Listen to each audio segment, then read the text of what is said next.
21:37, seguimos en el aire, obviamente hasta las 10 y vamos a hablar del tema económico, un poquito la inflación, lo que está viviendo ahora ya terminando mayo, cuánto puede llegar a dar. Está Miguel Calvete, que es el presidente de Indecom, el Instituto de Consumo Masivo, para hablar obviamente de cómo están midiendo ellos y también alguna cosita más que tiene que ver con lo que está pasando en los supermercados. Miguel, ¿cómo estás? Acá Pablo y Lucas te saludan. ¿Qué tal, Pablo, Lucas? ¿Cómo están? Muy bien, gracias por atendernos como siempre. Y obviamente, bueno, preguntarte un poquito. Hoy estuve viendo, el otro día veía en las redes una fotito de un supermercado, el grande, el de la C, con un pan importado de Brasil. Y decía, el precio del pan importado de Brasil pone 2.800 y el pan argentino 3.200.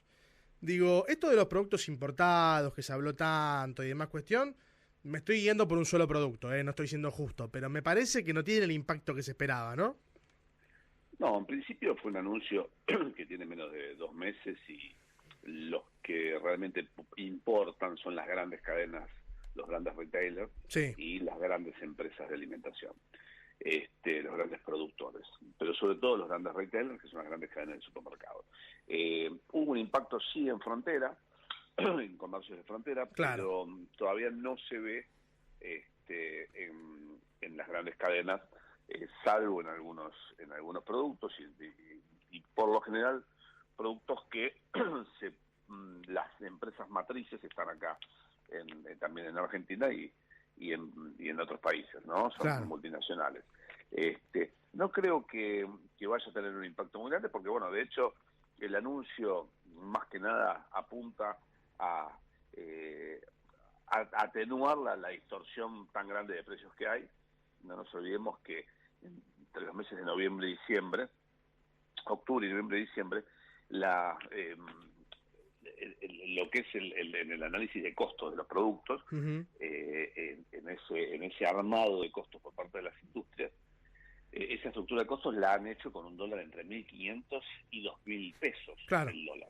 O sea que todavía la distorsión existe y, bueno, vos diste un ejemplo recién en el pan, algo que es prácticamente tiene toda la cadena de producción de ese insumo nacional, sí, la razón por la cual los insumos en nuestro país están, más allá de ser oligopolios, están entre un 20, un 15, un 20, un 25% por sobre los valores internacionales.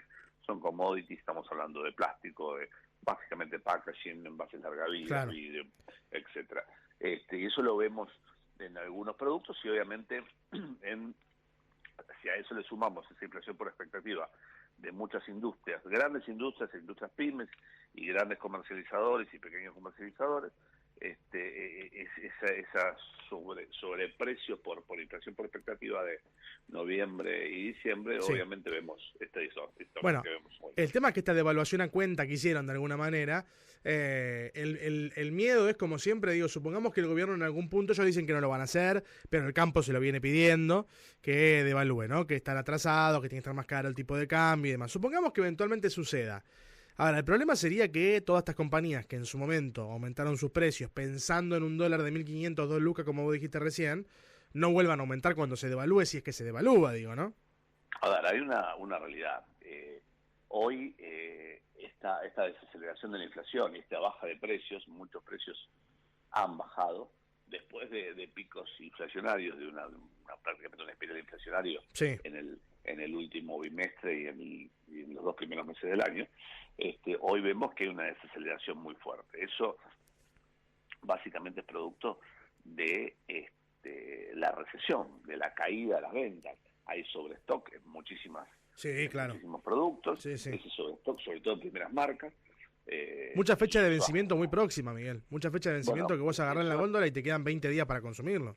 Exactamente, eso es producto del sobrestock y de la caída de consumo. Estamos hablando de una caída de consumo interanual en torno entre un 18 y un 26% en productos en alimentos y productos de primera necesidad. Estamos hablando de una caída de más de 10 puntos en leche fluida ayer, que es la referencia que más se vende. Eso, si vos lo traspolás a otros productos, los promedios están en 15, 20 puntos de caída de consumo, sí, y de cambio de hábito de los consumidores, y obviamente una compra mucho más racional y mucho más planificada por parte del consumidor, que te pasará a vos, me pasa a mí, le pasa a todo el mundo.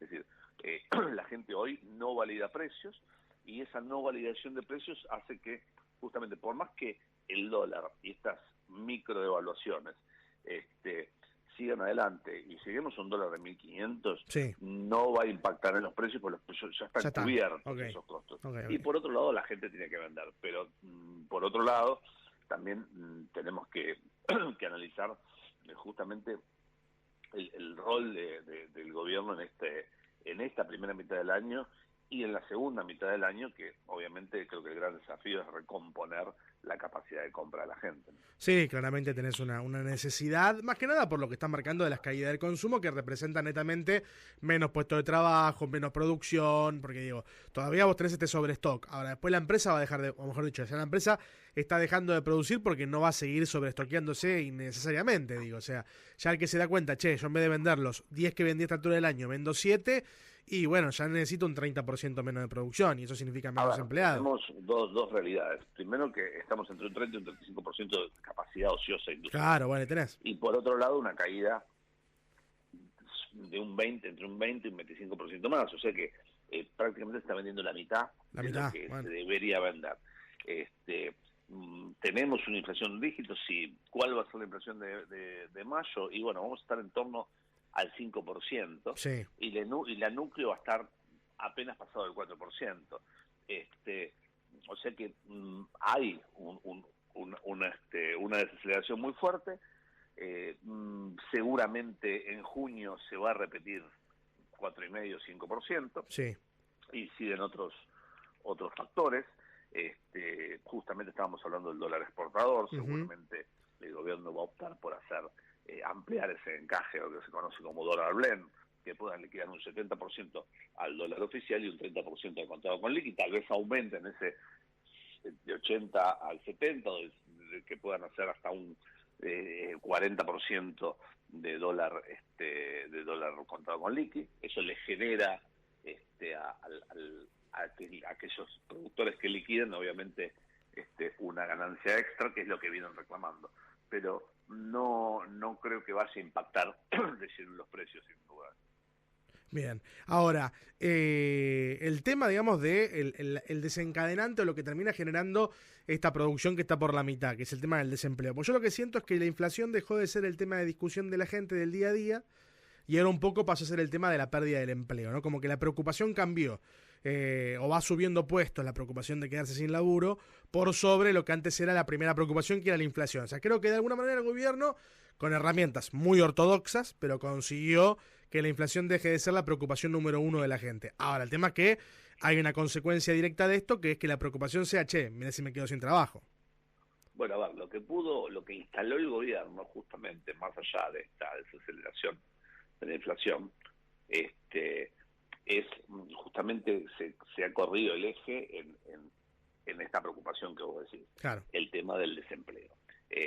¿Y en qué se corrió el eje? Bueno, justamente en la presión para que salga la ley base o esta reforma que está planteando el gobierno. ¿En función de qué? En función de que se hace necesaria, sin lugar a dudas, una reforma fiscal y tributaria, sí. Pero sobre todo una reforma laboral.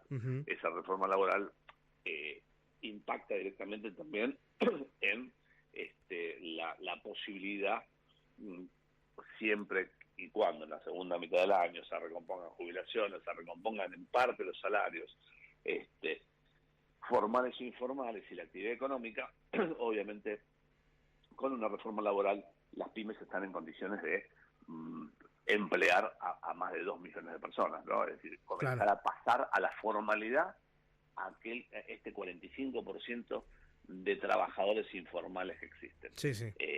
Hoy tenemos prácticamente la misma cantidad de trabajadores informales que de formales, razón por la cual se hace imperiosa esa reforma. Entonces, creo que el gobierno lo que ha logrado es que todo, una visión más holística de todo, y que la gente lo vea desde ese punto de vista. Y bueno, obviamente, cuando hablan de responsabilidad de aquellos que no acompañan con su voto, justamente lo que están haciendo es acusando a